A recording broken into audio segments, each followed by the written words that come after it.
Ay nanguntahan na kung naaba po ko na bully diri sa Australia. Good morning everyone. Naghangkay bully diri. And mas grabe ang bullying diri kay mostly good. More result yun siya sa suicide. So lisod po siya. Lisod siya ang mga bata diri. Kanang dili mangialam ang parents jud kasagaran, dili sila mo dili sila mo kuan kung unsa nya ang mga schools.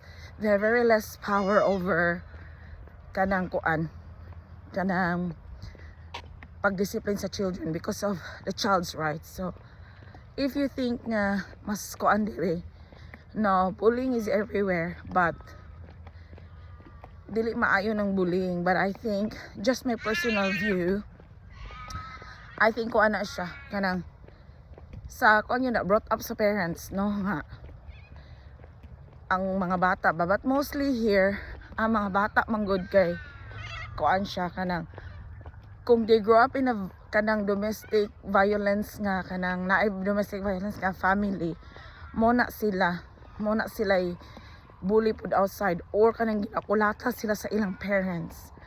Mao pud na ang murag ato nila panimaw sa ilang kauban sa gawas. But if you're asking me if naay bullying dire, mas grabe kay hilom, pero kanang murag wala hasta ang teacher i-bully nila, like ilang balikason, pero ang teacher dili ka balikas back.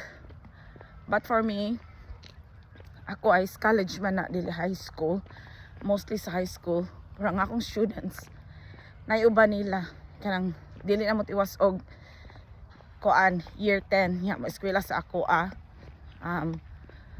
I don't know na kultura nung ginanato no na isog ta, very disciplined and everything. So dili na siya nako ginatugtan sa akong classroom. Unya usap pa ay kuan kanang I actually implement kanang kuan jud discipline in the classroom, and discipline in the classroom, and then kanang kinahanglan gyud nga na respect. Nag-walking siya dako kayang iro no ako lang mo na siya.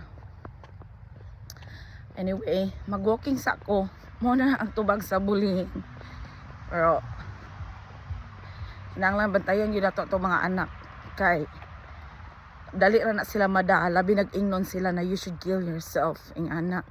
Kay kasagaran diri padadaan sila letter na oh you should just die kay you're ugly ing anak.